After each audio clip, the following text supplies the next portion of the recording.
Amém? Já está conectado? Amém? Que a paz do nosso Senhor Jesus Cristo esteja conosco. Amém? Pessoal do Facebook, pessoal do Instagram, do YouTube, no Meet, a Rita. Amém? Que a paz do Senhor Jesus Cristo esteja também com o pessoal aí que vai acompanhar a aula pelo áudio, né? Nos grupos de WhatsApp. Amém. Glória a Deus.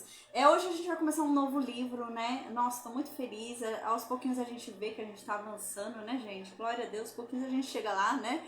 Então, agora a gente já vai começar a estudar o primeiro cativeiro, né? O cativeiro onde Daniel foi levado, tá? Então, a gente vai começar a estudar esse momento da história, né? Onde Daniel é levado, Sadraque ali, Mesaque, né? Abednego, né? Que é Ananias ali, né? A gente vai começar a ver esse momento ali da história, tá? Amém, amém, amém. Eu vou fazer a oração agora. Depois que eu fizer a oração, eu vou lembrar o que está acontecendo aqui, tá? Porque assim, eu vou ter que explicar um pouquinho de história agora. Porque do nada, né, a Bíblia chega e fala pra gente sobre a Babilônia. E há um movimento histórico aí que acontece aí na época, tá? Há um movimento histórico muito importante de nações que não tá ali dentro, Judá não tá totalmente envolvida, né? Ela não é uma dessas nações que causam essa revolução histórica, mas é muito importante para a gente compreender aqui o contexto, tá? Então eu vou precisar falar um pouquinho ali sobre a movimentação histórica que há entre a Babilônia, a Assíria e o Egito, para a gente compreender esse movimento que há onde a Babilônia do nada vai virar a potência que vira, né? Então, não é do nada, e é isso que eu vou explicar hoje. Vai ter um andamento aí na história, né? Tem um andamento na história aí que vai desencadeando isso até que então a Babilônia vira a potência que ela vira, tá? Então eu vou ter que explicar isso hoje, um pouquinho de história. E hoje então a gente vai falar sobre o primeiro cativeiro, as primeiras pessoas levadas. E as primeiras pessoas levadas foram os sábios, né? Os inteligentes ali, né? Os jovens, nobres. E eles foram levados para a Babilônia com o intuito realmente de serem educados segundo a educação da Babilônia. Então eles iriam aprender a língua da Babilônia, que eu vou explicar para vocês. Havia uma língua que era falada e havia uma língua que era escrita. Eu vou explicar isso hoje também, tá? Havia diferença. Tanto que a gente vai ver mais pra frente quando eles voltarem ali, né, para Jerusalém ali depois, né, de Ciro ali, né, depois de Esther ali, mais um pouquinho volta também, a gente vai ver que eles vão voltar com outra língua, né, tanto que parte do livro de Daniel é escrita em hebraico e parte do livro de Daniel é escrita em aramaico, então eu vou explicar isso, tá bom? E há uma diferença entre a língua falada babilônica e a língua escrita. Hoje eu vou explicar isso também, que é importante para a gente entender esse capítulo primeiro. Eu vou explicar também sobre essa questão da comida, tá? Mas o que é muito importante a gente entender que o capítulo primeiro, ele não fala sobre comida, não é essa a importância do capítulo primeiro, né? O foco do capítulo primeiro não é a comida. O foco do capítulo primeiro é que a gente conheça 4 jovens. Esse é o foco do capítulo 1. Então, o capítulo 1 apresenta pra gente 4 jovens. E como é que esse capítulo apresenta pra gente esses 4 jovens? Falando sobre o caráter deles, tá? Então, o capítulo 1, na verdade, é uma introdução ao caráter desses 4 jovens, que a gente vai conhecer ao longo do livro de Daniel. Então falam pra gente, o capítulo 1, esses versículos falam pra gente sobre a fidelidade desses 4 jovens e sobre o caráter deles, tá? Então é sobre isso que é o capítulo 1, não é sobre comida, mas é sobre a identidade desses jovens. É isso que o capítulo 1 quer mostrar pra gente, né? Então a gente vai ver um movimento muito grande com relação a esses 4 jovens ao longo do livro de Daniel, mas o capítulo 1 é o que nos introduz. Quem são esses 4 jovens, né? São pessoas de caráter, são pessoas que são fiéis, não importa onde elas estejam, né? Ainda que elas estejam lá no meio da Babilônia, eles permanecem fiéis a Deus. E eles tinham tudo a gente vai observar nesse capítulo 1, eu vou explicar, eles tinham tudo para se perverter. Quando eles foram para a Babilônia, uma das estratégias da Babilônia era essa, parecia muito com a estratégia da Assíria também, ela também tinha essa estratégia, né? Uma das estratégias da Babilônia era essa, de fazer uma lavagem cerebral. Então você perdia sua identidade, você esquecia quem você era com o passar do tempo. E eles não esqueceram. tá? E é sobre isso, né? É sobre isso que o capítulo 1 vem mostrando pra gente, que eles já sabiam a identidade deles. Eles tinham caráter, eram fiéis e eles não tinham dúvidas sobre a identidade dele. Então, ainda que viesse a Babilônia tentar fazer uma lavagem cerebral, ainda que eles tivessem que viver dentro do meio, onde o meio dizia que eles eram outras coisas, né? Por eles saberem a verdadeira identidade deles, ainda que o mundo ao redor deles dissesse outra coisa, foi isso que fez eles resistirem, né? Então é muito interessante, tá? O capítulo 1 nos revela isso. Eu vou fazer a oração agora, amém? Então eu vou lembrar o que está acontecendo e eu vou explicar historicamente aqui o que houve, porque a Babilônia agora está dominando tudo. E eu vou explicar o que houve aí na história do mundo da época para a Babilônia agora está dominando tudo, tá? Então eu vou explicar aí para vocês sobre a guerra que teve lá em Carquemes entre a Assíria, o Egito e a Babilônia, que foi o que desencadeou isso daqui que a gente vai estudar hoje, tá bom? Amém. Eu vou orar agora e a gente começa então a estudar Daniel 1. Amém. Deus, obrigada, Pai. Obrigada por mais um dia, Senhor. Obrigada pelo teu amor, pela tua graça e pela tua misericórdia, Pai. Deus, perdoa, Senhor. Perdoa os nossos pecados. Perdoa a nossa fraqueza, Senhor, porque nós somos falhos, Senhor. Nós reconhecemos a nossa miserabilidade, Pai. Nós reconhecemos, Senhor, que nós somos apenas pecadores. O próprio Senhor Jesus um dia disse que até o pensar é pecado. Deus, nós reconhecemos a nossa condição. Nós reconhecemos que ainda que queiramos fazer o bem, assim como Paulo um dia disse, ainda que tentemos fazer o bem, Pai, automaticamente acabamos fazendo o mal, Deus. Acabamos pecando, acabamos errando, ainda que involuntariamente, Deus. Então nos ajuda, Pai, porque só Tu és bom, Deus. O próprio Senhor Jesus um dia disse isso. Então, Deus, se podemos exercitar essa bondade nessa terra, se podemos exercitar o teu caráter nessa terra, somente é através de ti, somente é através do seu Santo Espírito. Então, Deus, em o nome de Jesus, vem e nos preencha com teu Santo Espírito, nos ensina o teu caráter, nos ensina a tua palavra, nos ensina os teus caminhos. Deus, fala conosco através do teu Santo Espírito, que o teu Santo Espírito venha e nos preencha com o teu fruto, que venhamos a conhecer cada vez mais de ti, que venhamos a ter cada vez mais intimidade contigo, Pai. Em nome de Jesus, nos ensina a obediência, nos ensina a sermos agradáveis ao teu paladar, Pai, porque nós queremos andar na tua presença, nós queremos contemplar a tua face, nós queremos contemplar a tua glória, Deus, nós queremos refletir a tua glória nessa terra, mas nos ajuda, Pai, nos ajuda, que a tua luz venha, meu Deus, a resplandecer em cada um de nós, que todos ao nos ver possam ver quem tu és, Deus, que venhamos a ser um testemunho vivo, Pai, do teu nome, que venhamos a ser a Bíblia viva que as pessoas lerão, Senhor, em nome de Jesus, que sejamos pessoas que tragam almas para o teu reino, Pai. Nos ajuda, Senhor, em nome de Jesus. Torna o nosso falar ao teu respeito irresistível e apaixonante. Em nome de Jesus, nos ensina a evangelizar. Nos conceda sabedoria, Pai, porque a tua palavra diz que todo aquele que orar a ti, pedindo sabedoria, a receberá. Então, Deus, em nome de Jesus, nós pedimos, nos conceda da tua sabedoria, para que possamos, Pai, em nome de Jesus, praticar tudo isso que estamos aprendendo, para que possamos compreender a tua palavra, entender ela genuinamente, entender a tua verdade como ela é e não como queremos ouvi-la, Deus.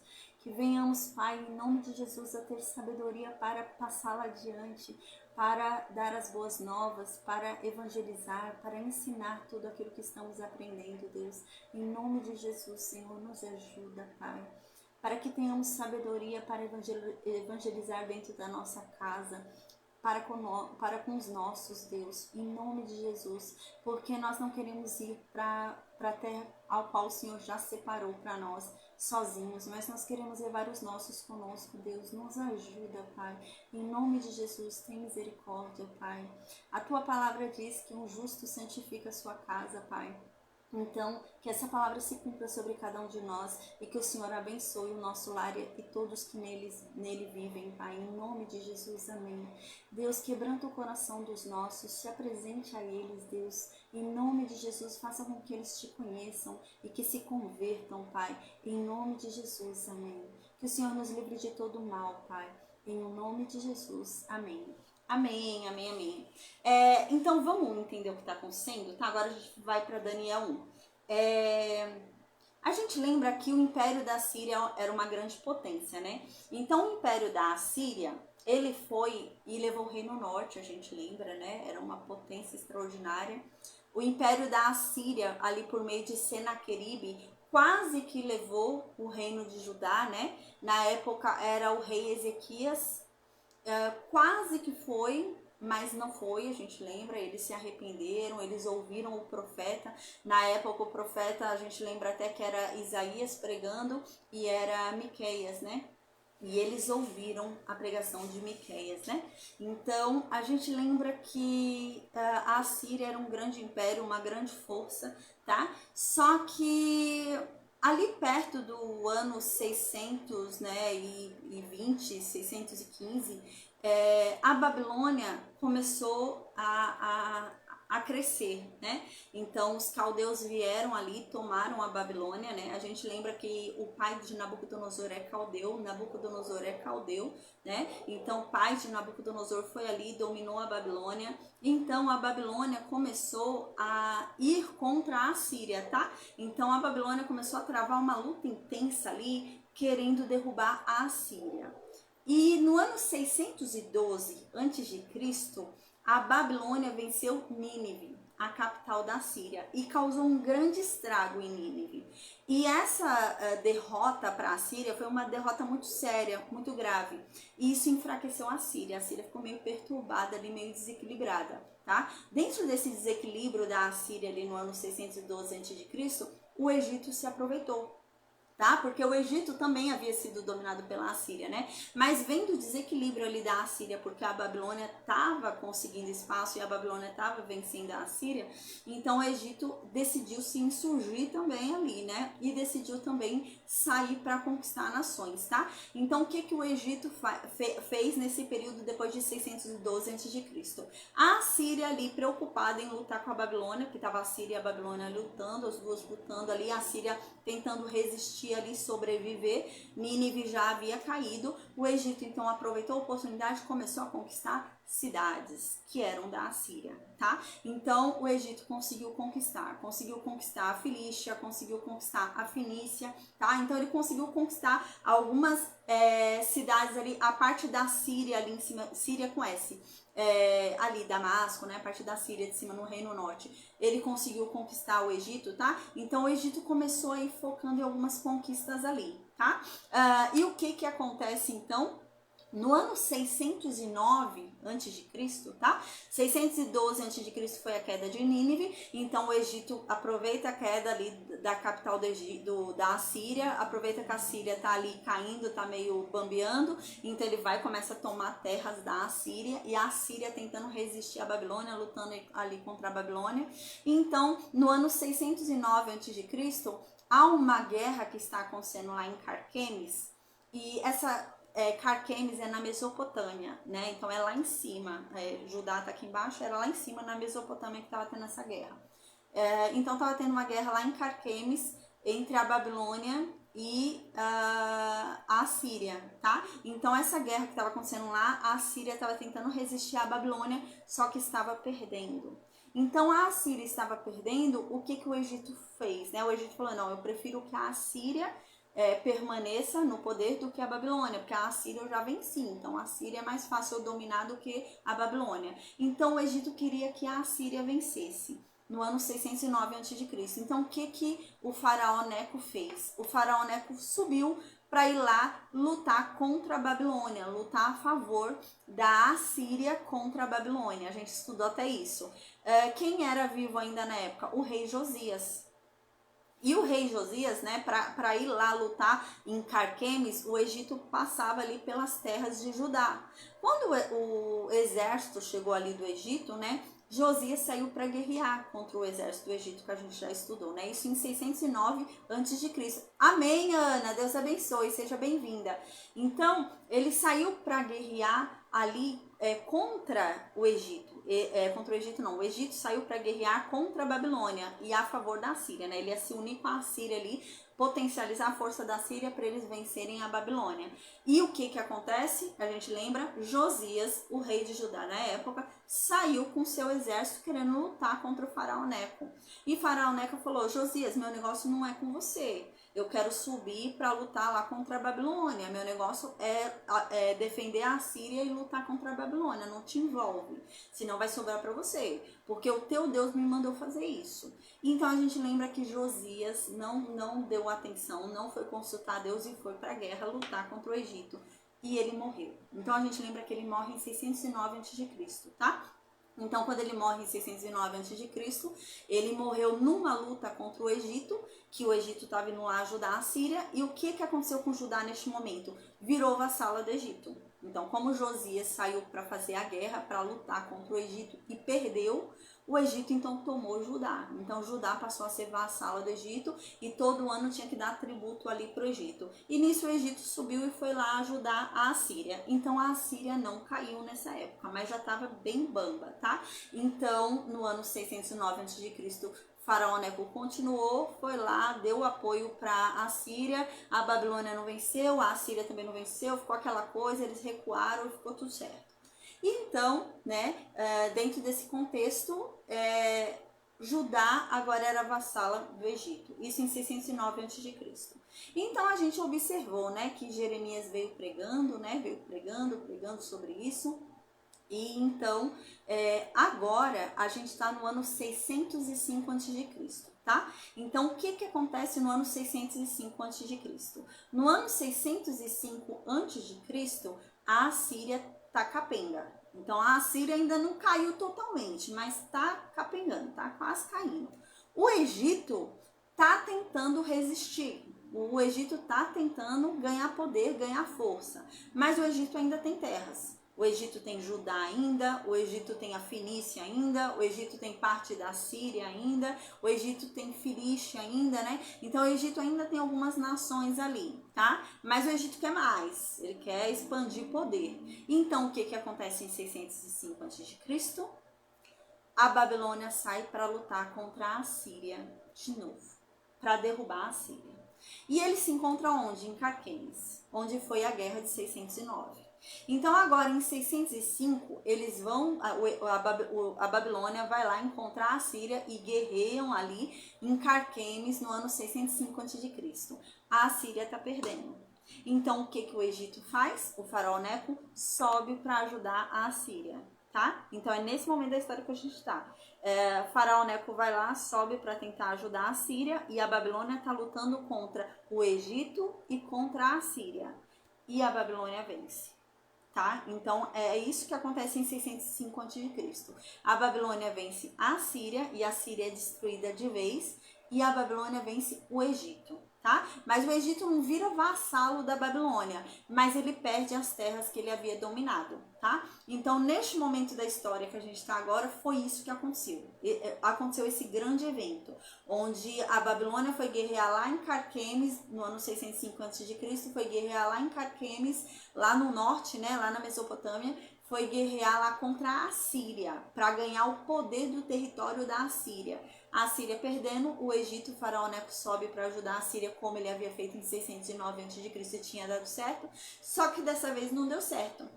Né? Então 605 a.C. agora eles perdem, tá? Então quando eles perdem, o que acontece? A Síria é destruída, a Síria é derrotada totalmente, mas o Egito foge.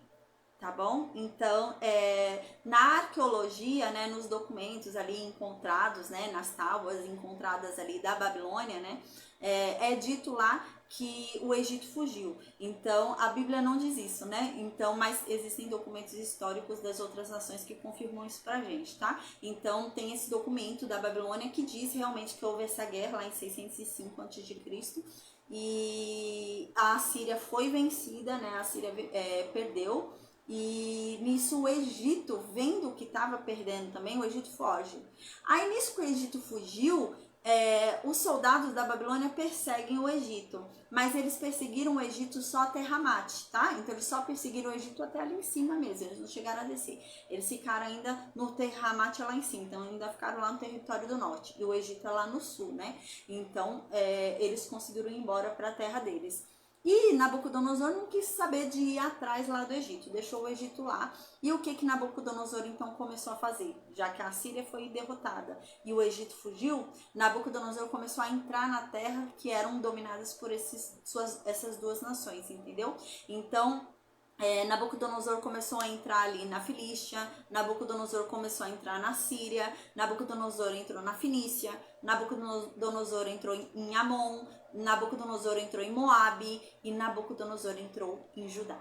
Tá? Então é isso que está acontecendo. Então todas as terras que eram dominadas pela Assíria e pelo Egito, Nabucodonosor agora começa a entrar e fala, ó, eu ganhei a guerra, cara. E ele sai fazendo isso em todo o território, tá? E que isso, ele destruía a cidade, tá bom? Então a gente tem até um exemplo sobre isso. Tem uma cidade da Filístia que resistiu, tá? Isso daí tá na arqueologia. Tem uma cidade da Filístia que resistiu e ela foi destruída, porque você não podia mostrar resistência, você tinha que aceitar. Você ia mudar o tributo, em vez de pagar para Faraó Neco, agora você tinha que pagar pro Egito. Pro Egito não, pra Babilônia, tá? Judá não resistiu, tá? Porque ela não foi destruída, então Judá não resistiu. Jeoaquim se entregou, então eles se tornaram vassalo da Babilônia, tá bom? Então é dentro desse contexto histórico que a gente tá agora, tá? Deixa eu ver o que mais é importante eu falar aqui pra vocês antes da gente começar.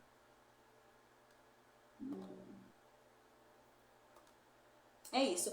Eu anotei aqui, ó. A cidade que resistiu a Nabucodonosor foi Ascalon. É uma cidade filístia, tá? Então ele foi lá invadir, eles não se renderam, então foi destruída.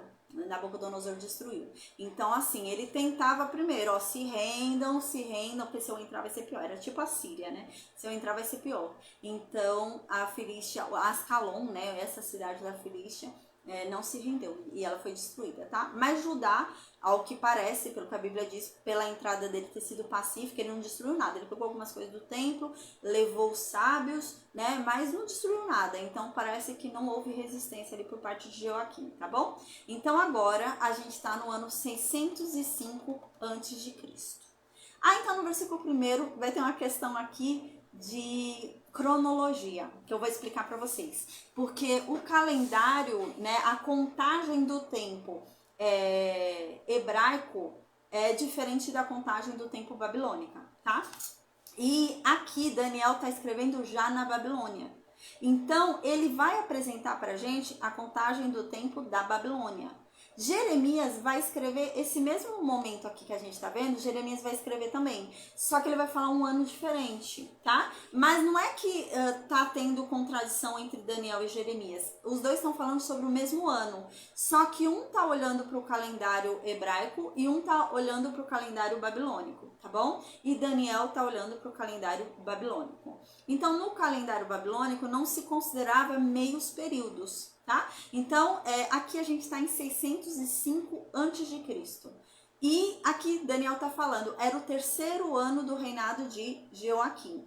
Então você fala, caramba, não era, porque Jeoaquim começou a reinar em 609, né? A gente lembra que Josias morreu em 609 a.C., Jeoacás virou rei por 3 meses, foi levado prisioneiro lá para o Egito e lá morreu no Egito. E então quem é que virou rei 3 meses depois ali da morte de Josias? Jeoaquim, né, que foi até colocado como rei por Faraó Neco.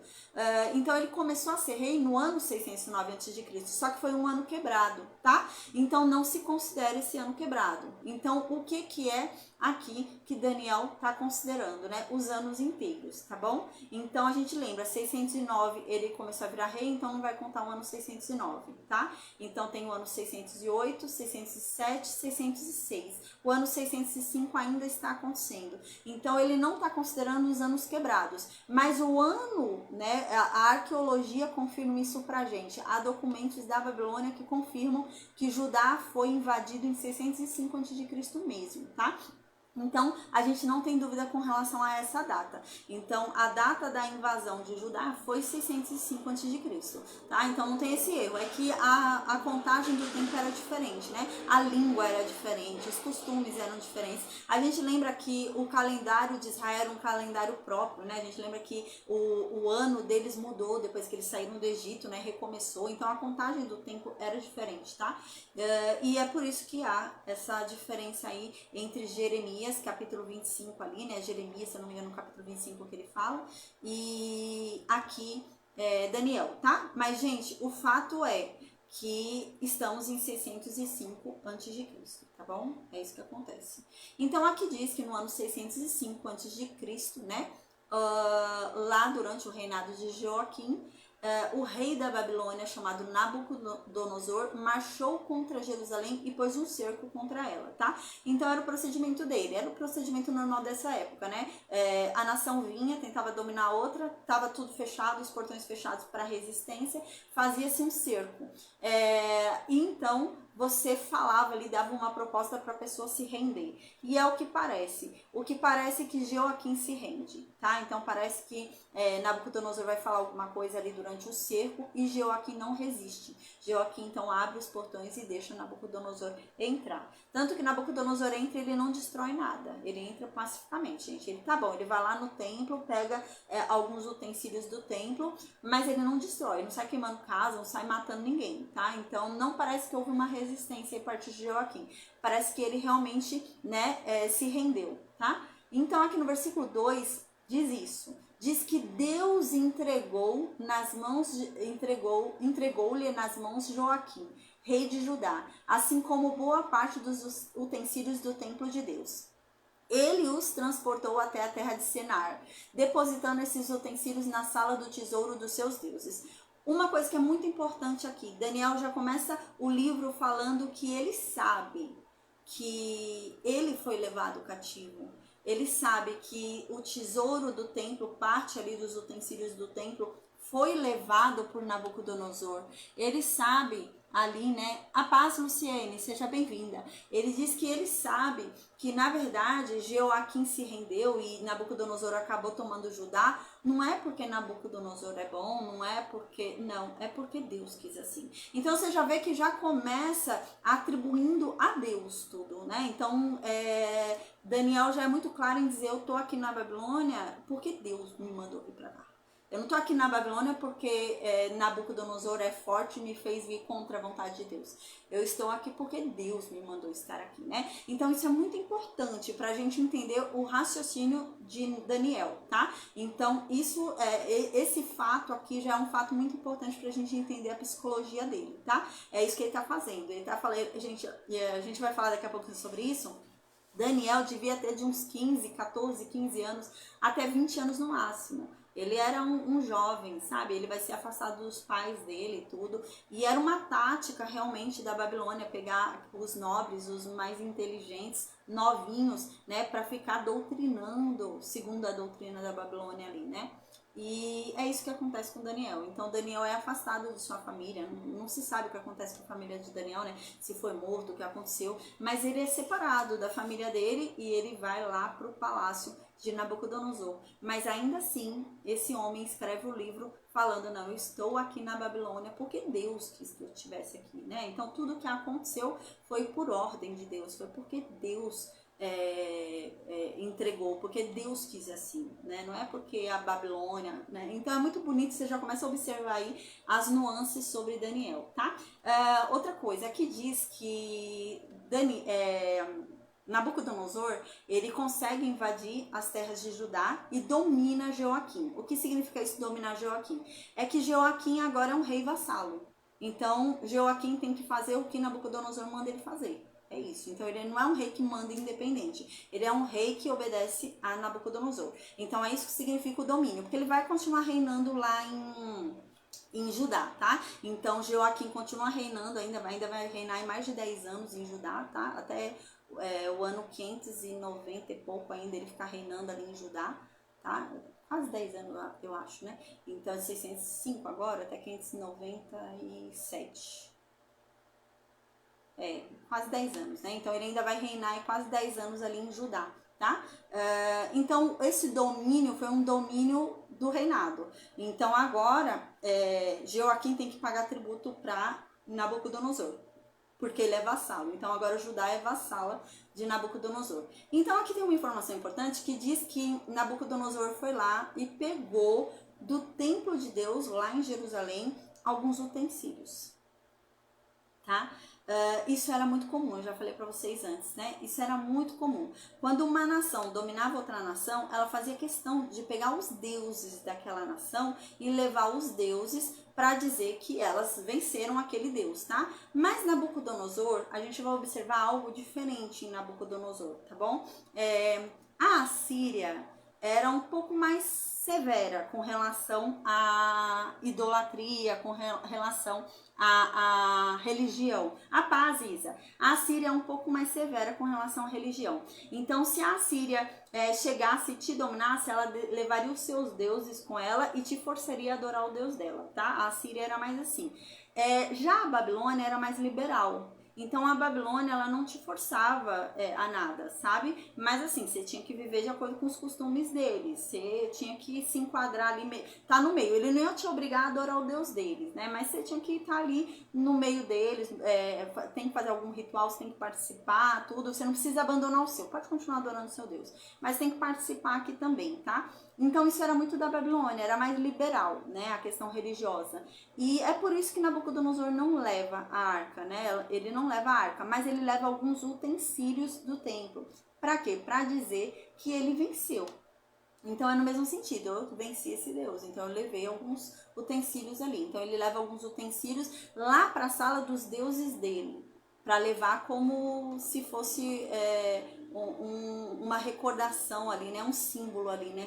De que ele venceu o Deus de Israel, tá? Era muito comum isso. Então agora, tá? Diz aqui no versículo 3, depois o rei ordenou a Aspenaz, chefe dos seus eunucos, que escolhesse dentre os filhos de Israel alguns moços, quer de sangue real, quer de famílias nobres, nos quais não devia haver defeito algum. Devia ter boa aparência, ser instruído em toda a sabedoria, conhecedores da ciência e hábeis no entendimento, tendo também o vigor físico necessário para servirem no palácio do rei. E Aspenaz lhes ensinaria a escrita e a língua dos caldeus, tá? Então Nabucodonosor falou, na hora que ele invadiu lá a terra de Judá, ele falou, é o seguinte, pro chefe dos eunucos, né? Vai aí e vê todos os jovens, tá? Não são adultos, não são idosos, são jovens. Foi o que eu falei.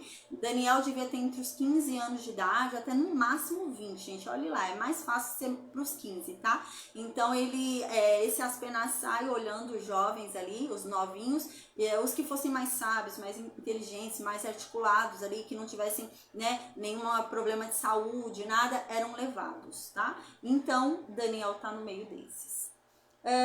Aqui diz que eles iam, né, aprender a língua dos caldeus, né? Aqui diz, Aspenaz lhes ensinaria a escrita e a língua dos caldeus, tá? O que esses jovens vão aprender? Não é só a língua e a escrita dos caldeus, eles vão aprender tudo sobre a Babilônia, gente. Eles vão aprender sobre os deuses da Babilônia, eles vão aprender sobre astrologia, eles vão aprender sobre física, química, eles vão aprender sobre tudo, tá? Então, eles vão ter que ter todo um conhecimento ali sobre tudo relacionado à Babilônia, tá? Uma coisa importante aqui de falar... Ai, meu Deus, queria espirrar, parou. Uma coisa importante de falar que diz assim, que Aspenaz vai ensinar a escrita e a língua dos caldeus, tá? A língua da escrita é diferente da língua falada. Lá na Babilônia, a língua falada era o aramaico, tá bom? Então, o aramaico era uma língua que era uma língua mundial, então todo mundo falava essa língua, sabe? Era a língua da época que todo mundo conhecia, que era a língua ali da Mesopotâmia, da Síria, tá? Então era a língua assim mais falada, que é a língua dos persas quando eles vierem, tá? Então é o aramaico, era a língua assim mais conhecida.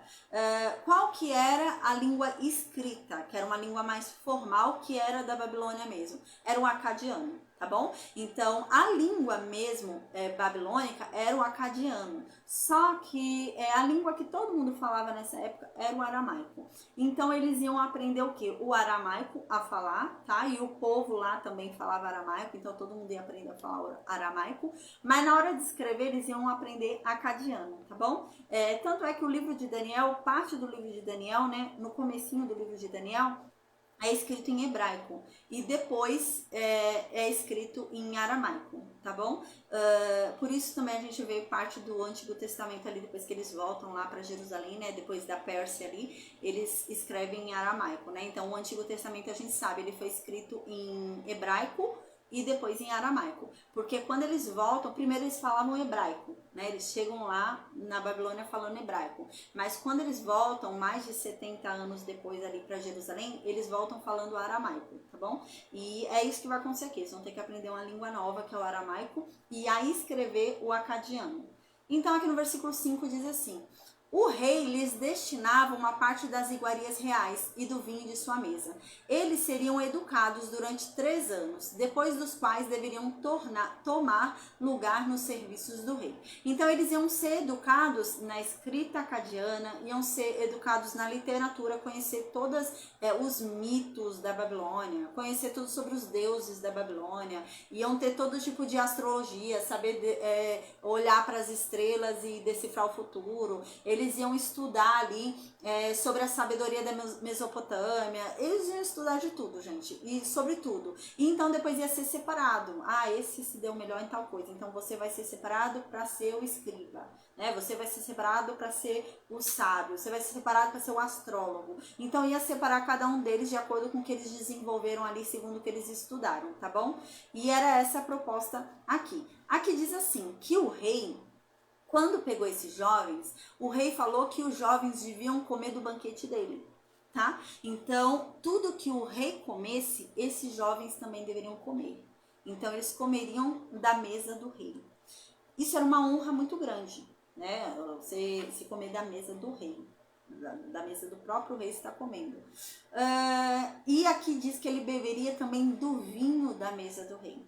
O vinho da mesa do rei também era uma honra muito grande, porque não era qualquer vinho, gente, era o melhor. O melhor vinho ficava para o rei, né? As melhores comidas ficavam para o rei. Tudo que era melhor ficava para o banquete do rei, é claro, tá? Então, eles fariam parte dessa mesma mesa. Eles comeriam da melhor comida que existisse ali e do melhor vinho. Era com isso que eles deviam se alimentar, porque eles deviam ser muito bem alimentados, porque eles eram uma peça muito importante na estrutura ali da Babilônia, estrutura política ali, no investimento da Babilônia, tá? Mas o que acontece, né? Essas bebidas que chegavam à mesa do rei, elas eram consagradas, tá? Então era muito comum isso acontecer. A gente vai ver mais pra frente, lá em Coríntios, né? Paulo tem esse problema. Era muito comum se consagrar todo tipo de carne. Então a carne, você matou o animal, já pegou a carne, já começa a se consagrar, entendeu? Era muito comum isso acontecer, né? Toda a carne era consagrada. E aqui não era diferente, tá? Então, e aqui havia uma consagração, um ritual ainda mais sério. Por quê? Porque estava indo para o rei comer. Então, estava indo para o rei comer, então eles, dividiam a comida, sabe? Eles pegavam, assim, um boi, parte vai para o rei, então parte vai para o Deus também, porque aí Deus vai abençoar o rei, entendeu? Então, o rei comia da comida que foi ofertada. Então, parte da comida que foi ofertada, o rei comia. E a comida que chegava à mesa do rei era essa, era uma comida que foi ofertada aos deuses da Babilônia ali, né? E o vinho? O vinho também, tá? Então, lá na Babilônia, eles não faziam libações, né, que são as ofertas líquidas, eles não faziam libações de água. Eles faziam libações de vinho, entendeu? Então, para os deuses deles, eles davam o melhor, vou dar vinho, tá? Então, Daniel sabia claramente que essa comida que chegaria até ele era uma comida que foi consagrada, né? Então, o vinho era um vinho consagrado e a comida era uma comida consagrada, tá? E além de ter também problemas com relação à lei, né? Porque a gente lembra que na lei ele não podia comer carne de porco, por exemplo. E na Babilônia se comia carne de porco. A gente lembra que existiam algumas regras ali, né? Animal com casco, animal sem casco, né? Não podia comer essas coisas. E na Babilônia eles comiam, gente. Eles comiam cachorro, comiam gato, comiam o que fosse. E eles não podiam comer isso, os judeus, por causa da lei. A aliança da lei dizia que não podia. Então eles não podiam comer essas coisas, né? Porque senão eles se tornariam impuros, eles ficariam afastados de Deus. Tá? Então, e além de comer coisa consagrada, também eles não poderiam comer nada que fosse consagrado ali. Dentro disso, desse contexto, o que mais é importante eu falar? Outra coisa muito importante para a gente entender o que Daniel vai fazer aqui é que sentar à mesa com alguém é fazer aliança com essa pessoa. A Bíblia fala muito sobre isso, né? Sobre essa questão de você não pode participar do banquete dos demônios e querer participar do banquete com Deus, né? Você não pode sentar-se à mesa com os demônios e depois querer sentar à mesa com Deus, né? Então, a mesa é um símbolo de aliança, tá? Você participar do banquete de alguém é um símbolo de aliança, você tá fazendo aliança com essa pessoa, tá bom? Então isso é importante pra gente entender agora o que Daniel vai fazer. Aí no versículo 6, então diz assim: entre esses jovens que foram lá chamados, né, que foram lá recolhidos lá de Judá e levados lá para Babilônia, estavam 4 jovens que se destacaram e são chamados de Daniel, Ananias, Misael e Azarias. E eles eram judeus. Então, gente, imagina, toda nação que Nabucodonosor invadia, ele pegava jovens, tá? Não foi só em Judá que ele pegou, foi de todas. Então, ele invadia ali a Filístia, ele pegava jovens da Filístia, tá? Então, de todos os lugares que ele invadia, ele pegava jovens para investir no reino dele, né? Com a sabedoria, a capacitação desses jovens. E esses 4 se sobressaíram, e a gente vai ver por quê.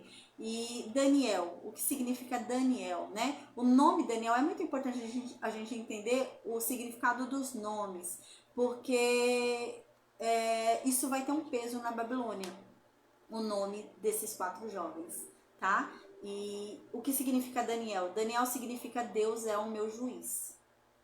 Ananias significa, então, diante desses nomes que falam, chefe Aspenaz, o chefe lá dos eunucos, viu o nome deles, o significado que era o nome deles, que exalta o Deus de Israel, resolveu mudar o nome deles. Para quê? Para exaltar deuses babilônicos, tá? Então, a mudança que é estratégica realmente, para eles perderem a identidade. Então, em vez de eles ficarem sendo chamados para sempre o Deus de Israel ser exaltado, eles têm o nome deles mudado para que o Deus da Babilônia seja sempre exaltado quando eles forem chamados. Tá bom? E agora eu vou explicar o que significa cada nome que vai ser mudado. Diz assim no versículo 7, que o chefe dos eunucos lá, né, o Aspenaz, vai lá e muda o nome de Daniel, muda o nome de Ananias, muda o nome de Misael e muda o nome de Azarias. No lugar de Daniel, ele deu para Daniel o nome de Beltesazar. No lugar de Ananias, ele colocou o nome de Sadraque. No lugar de Misael, ele colocou o nome de Mesaque. No lugar de Azarias, ele deu o nome de Abdenego, tá bom? O que significa Beltesazar? Beltesazar é Bel-Sassur, né? Seria mais ou menos assim a tradução. O deus mais importante da Babilônia, chamado de Marduk de Daniel, significa que Bel proteja o rei.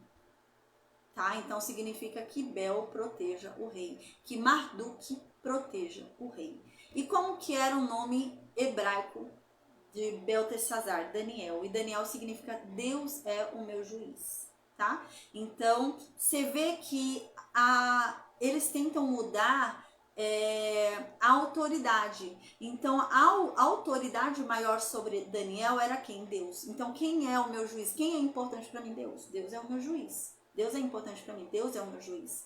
Então, agora eles mudam o nome de Daniel para Beltesazar, que significa que Bel proteja o rei. Então, quem é importante? Bel e o rei.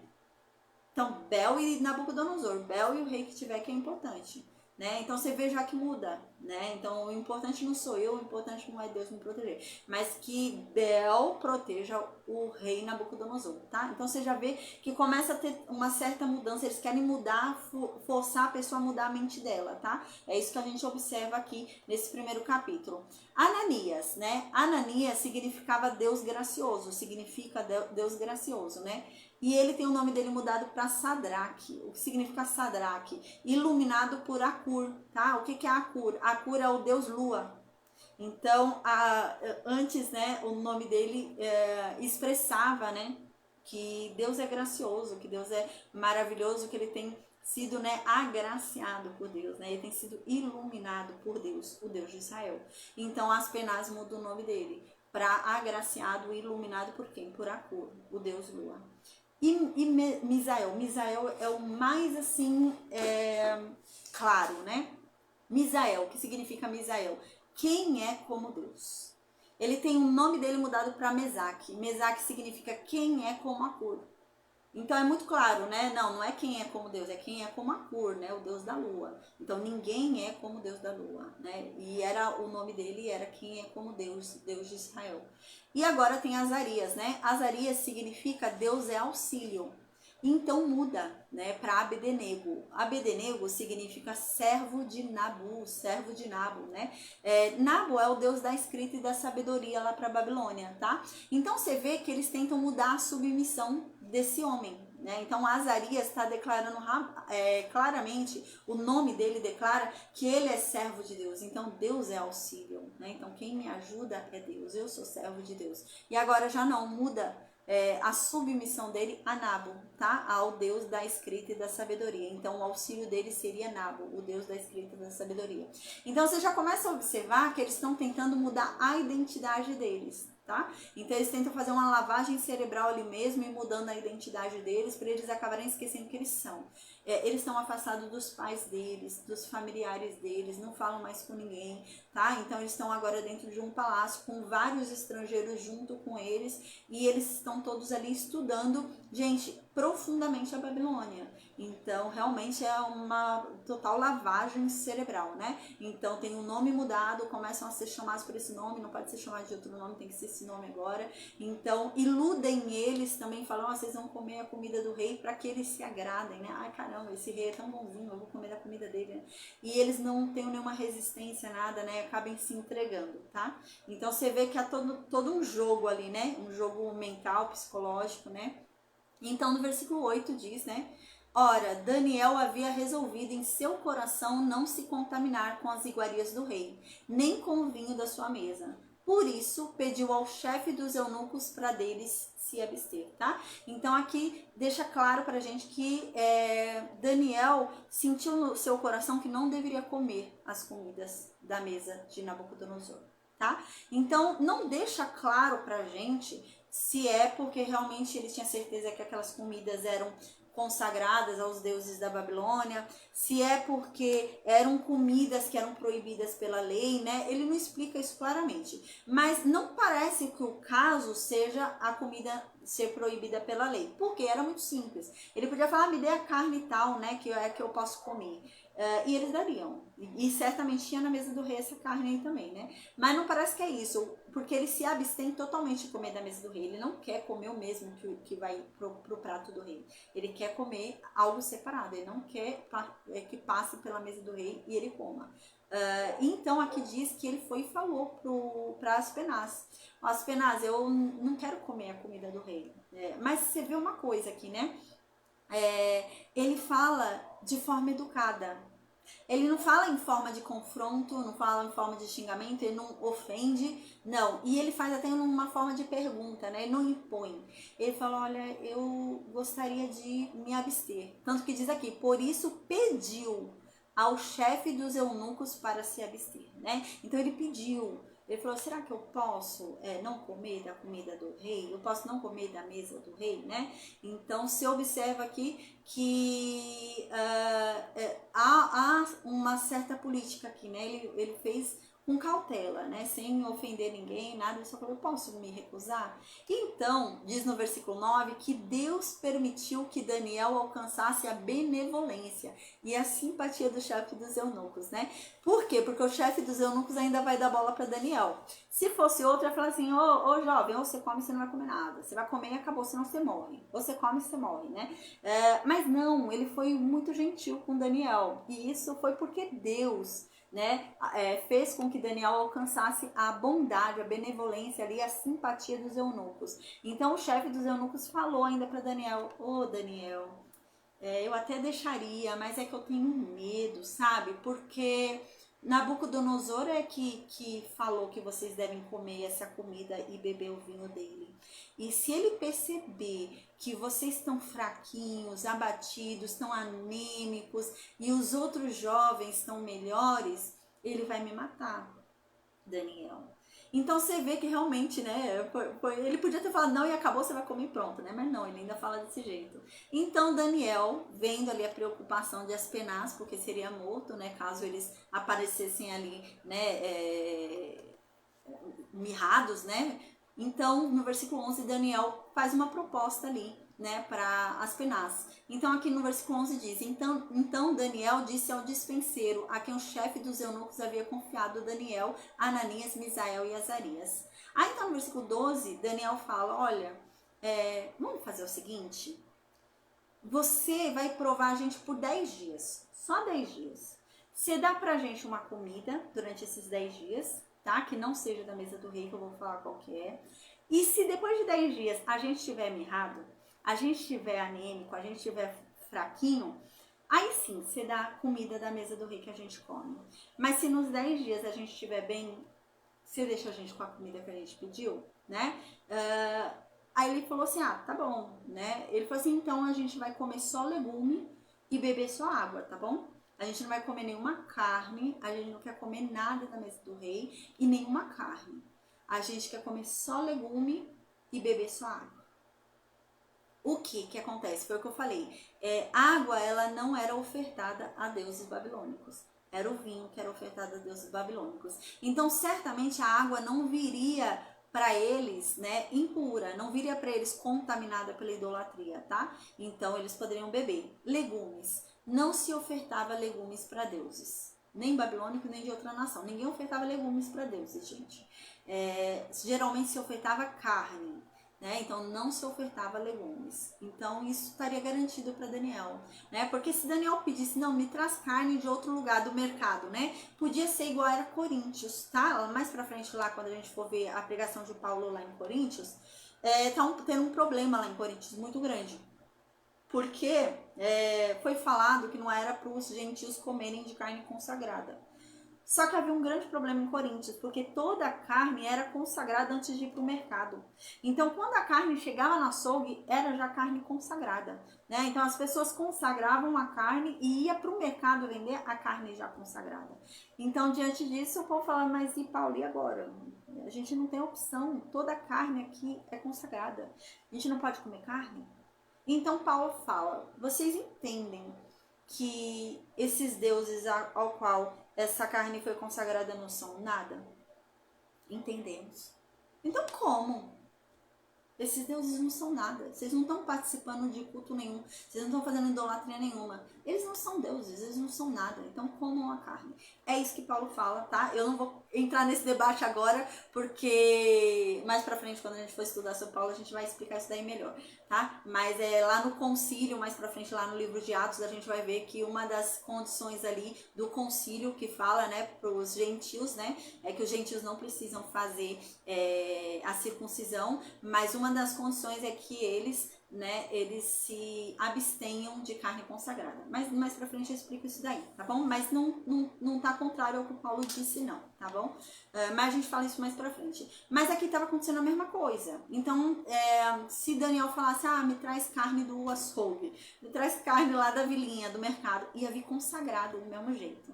E Daniel não queria se tornar impuro, né, por comer coisa consagrada. Então, por isso que ele pede para trazer para ele legumes e ele pede para trazer para ele água, tá? Então, a água não estaria contaminada pela oferenda ali, né, idólatra, e nem o legume, tá bom? Então, no versículo 13, diz, né, compareçam-se depois na tua presença o nosso aspecto e o dos jovens que comem das iguarias do rei. E conforme o que você notar, você faz e a gente vai obedecer. Mas dá pra gente 10 dias, por favor?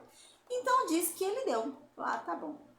Vou fazer isso então, vou dar 10 dias. Se em 10 dias eu ver que vocês estão mais fraquinhos, vocês vão comer a comida do rei. Mas se em 10 dias eu ver que vocês estão bem, vocês continuam comendo legumes e bebendo água. Então, falou no versículo 15 que deu os 10 dias, né? Depois dos 10 dias, foi lá, né? Daniel, né? Ananias, Misael e... eu esqueci o nome do outro. Acho que é Azarias, né? Não, acho que eu falei já. E eles foram lá. E quando eles foram lá, eles estavam ainda melhor do que os outros. Eles estavam mais saudáveis. A aparência deles era melhor do que a aparência dos que comeram na mesa do rei, o banquete do rei, né? Então, no versículo 16 diz, desde então, o dispenseiro passou a retirar os alimentos e o vinho que lhes eram destinados e passou a lhe dar só legumes e água, tá? Então, assim passou a ser a dieta deles. Mas foi o que eu disse, gente, o capítulo 1 não é sobre comida. O capítulo 1, o foco desse capítulo não é sobre a comida, não é sobre, eu não quero comer, né? Não é essa a questão. A questão do capítulo 1 é um capítulo que vem nos introduzindo o caráter desses 4 jovens, tá? Então é esse o intuito do capítulo 1, nos dizer qual é o caráter desses 4 jovens, nos dizer qual é o nível de fidelidade desses 4 jovens, porque o nível de fidelidade é muito alto, né? Comer o banquete do rei, as melhores comidas, mas você abre mão disso para comer legume e beber água, você podia tomar vinho e comer as melhores comidas, né?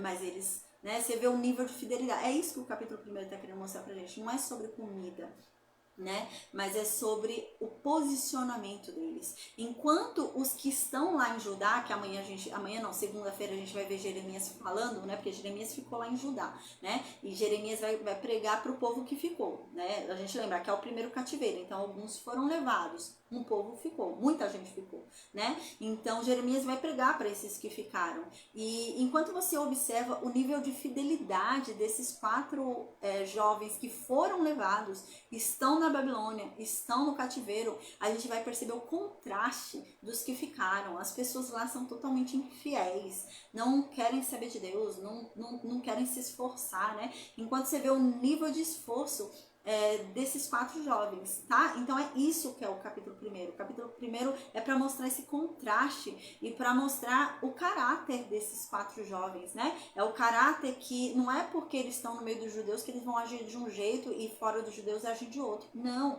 eles estão no meio da Babilônia, ali no meio da Babilônia, e lá dentro da Babilônia eles não querem, eles falam, mas com educação, né? Eu posso comer outra coisa e tal, né?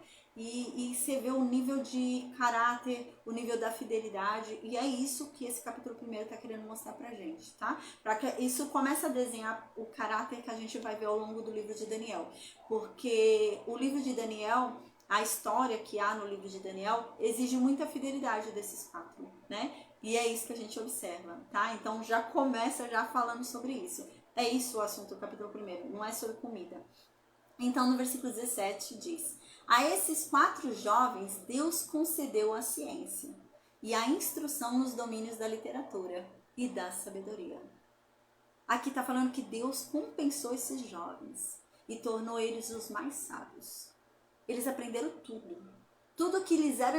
Gente, eu nunca vi alguém assim, né? Sempre você é melhor em alguma coisa, né? Sempre tem uma coisa que você pega mais fácil. Eles pegaram tudo.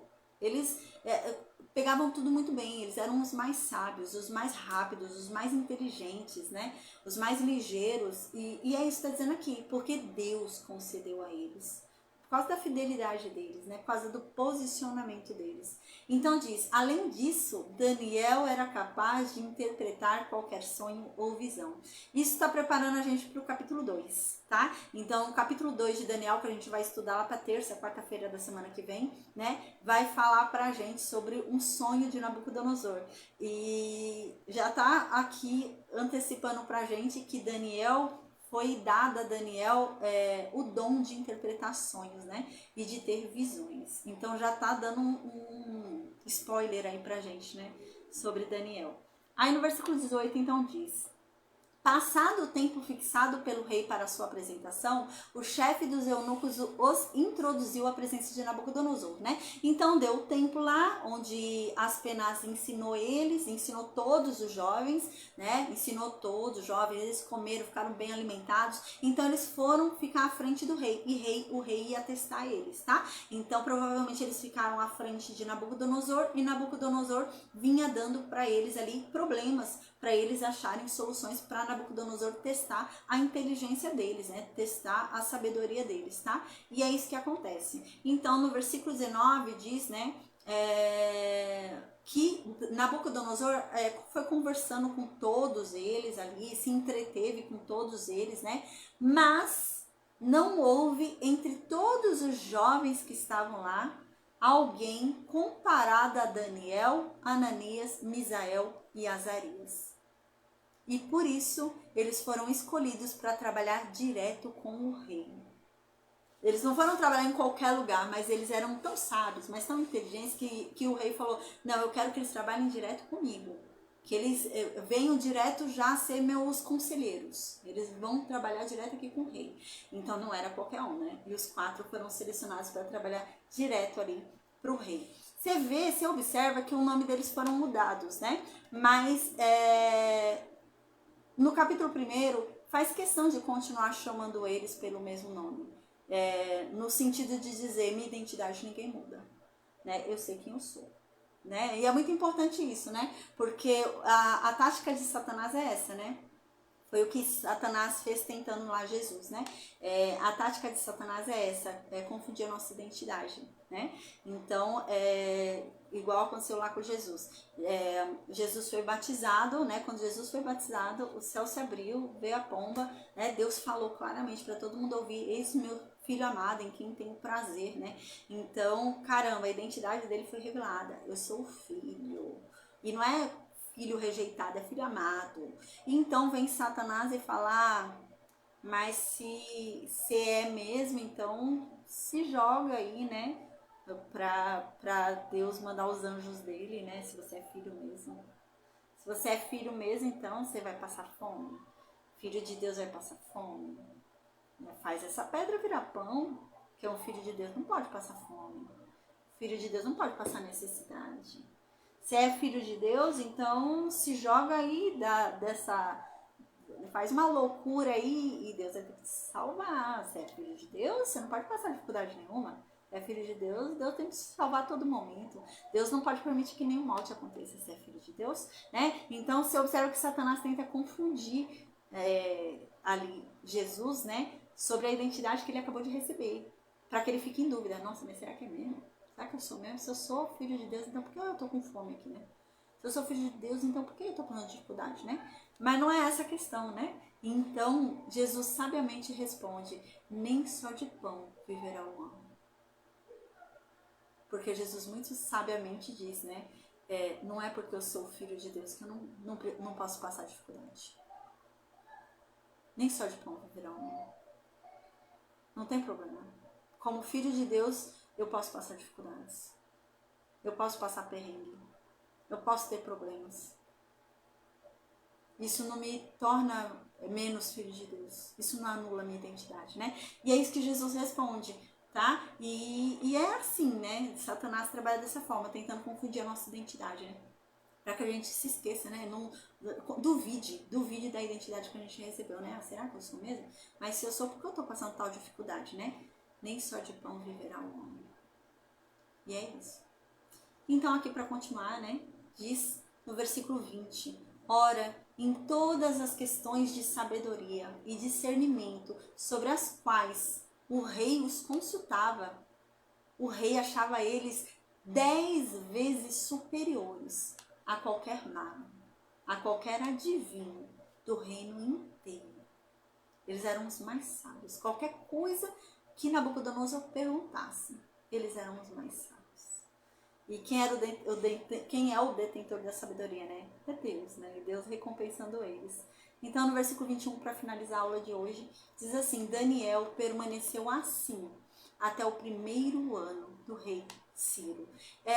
E ele viveu mais tempo, tá, gente? Publicamente, assim, historicamente, que a Bíblia fale pra gente sobre Daniel, é até ali o 3º ano de Ciro, tá? Então, até o 3º ano ali do reinado de Ciro, a Bíblia fala pra gente historicamente sobre Daniel, tá? Mas a gente não tem o tempo de morte, a gente não sabe quando foi que Daniel morreu, tá? Quando é que Ciro vai conquistar ali a Babilônia? Ciro conquista a Babilônia em 539 a.C., tá? Então, 539 a.C. é quando Ciro conquista ali a Babilônia.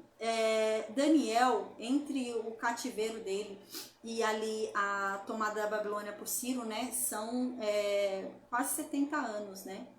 Então você vê que ele é bem velhinho, né? Eu imagino realmente que ele tenha ido com 15 anos, né? Aí sei lá, 15 anos, mas quase 90 já, né? Então é por aí. Lá quando a gente for ver lá Ciro, Dário, né? Quando a gente for ver lá a Cova dos Leões, gente, ele vai ter quase 90 anos, né? Então, amém, amém, glória a Deus. Gente, amém. Espero que vocês tenham gostado, viu?